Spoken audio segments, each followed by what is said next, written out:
Assalamualaikum warahmatullahi wabarakatuh. Jumpa lagi di channelnya Suri Tutor.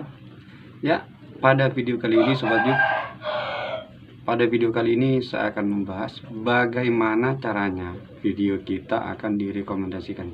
Sebenarnya ini bukan rahasia lagi ya, cuman saya hanya ingin berbagi bagaimana caranya video itu mendapatkan di YouTube Studio mendapatkan fitur rekomendasi dari YouTube. Itu menjadi sebuah pertanyaan ya buat kita ya, bagaimana caranya video kita itu bisa direkomendasikan. Ini yang biasanya menjadi unek-unek ya di dalam pikiran kita ya, kok video kita bisa sepi, kok video kita kebanyakan. Sebelumnya saya sudah membahas penyebab video kita itu sepi. Nah, kali ini saya akan membagikan rahasianya, bagaimana caranya biar kita mendapatkan rekomendasi dari pihak YouTube. Ada beberapa hal yang perlu kita perhatikan ya. Yang pertama adalah tayangan. Tayangan ini jumlah thumbnail Anda, jumlah thumbnail yang ditampilkan kepada penonton di YouTube ya. Kalau tayangan ini adalah jumlah thumbnail yang ditampilkan kepada penonton di YouTube ini. Contohnya gini, ketika kita melihat ketika kita mencari sebuah video, itu akan muncul di bawah.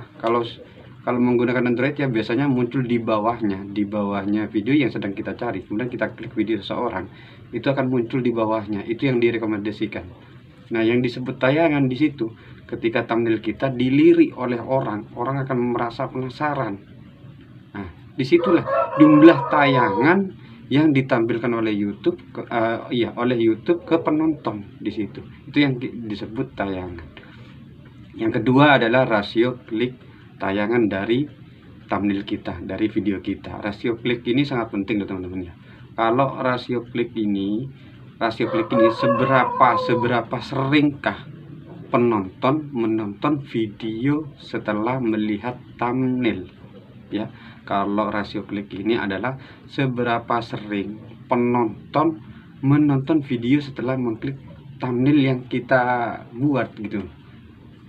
Kan kayak gini, kita melakukan penelusuran, misalnya kita mencari mancing mania, misalnya olahraga, misalnya kita cari seperti itu, muncullah di situ sebuah gambar. Nah, di gambar itu yang di sebelah bawah itu, yang banyak sebelah bawah, kita geser.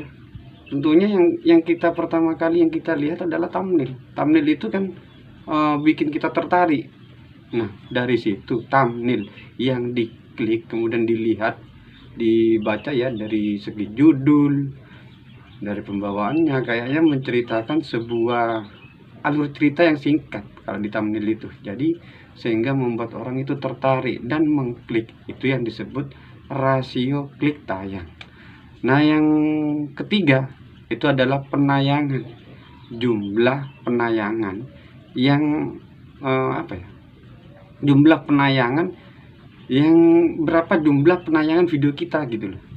Itu yang disebut penayangan. Kenapa saya bilang seperti itu? Berapa view yang kita dapatkan dari video kita, itu yang juga diperhatikan dari fitur rekomendasi YouTube. Buat teman-teman, durasi ini ya, durasi juga sangat mempengaruhi. Karena apa? Karena ketika seseorang menonton video kita, itu akan merasa nyaman, mungkin merasa bermanfaat, merasa mengedukasi buat teman-teman. Nah, adalah yang keempat, itu adalah waktu tonton. Dimana waktu tonton yang ya jarang teman-teman pemula juga melihat bahwa waktu tonton itu adalah penting. Kenapa?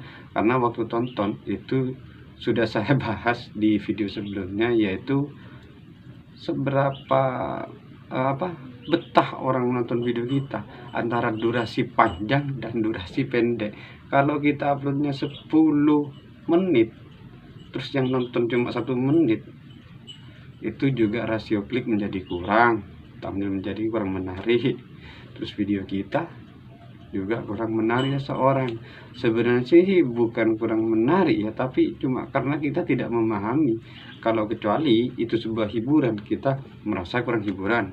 Kalau untuk channelnya yang lain ya mungkin bisa kita lah sendiri akan menilai bagaimana sebuah video itu, seseorang menikmati videonya dan itu yang disebut adalah durasi tonton. Itu yang perlu kita perhatikan. Sebenarnya mudah ya, cuman kadang kita kebanyakan dari kita itu pengen tahu caranya video kita bisa direkomendasikan, video kita direkomendasikan di beranda. Siapa sih yang tidak ingin?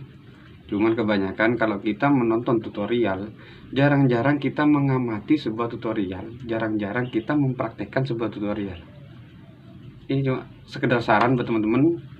Jika teman-teman melihat tutorial dari manapun dari entah para kreator yang lain, itu penting buat kita untuk belajar mengamati dan mempraktekkan. Oke teman-teman, sekian dulu video dari saya, semoga bermanfaat. Salam YouTuber dan salam sukses selalu.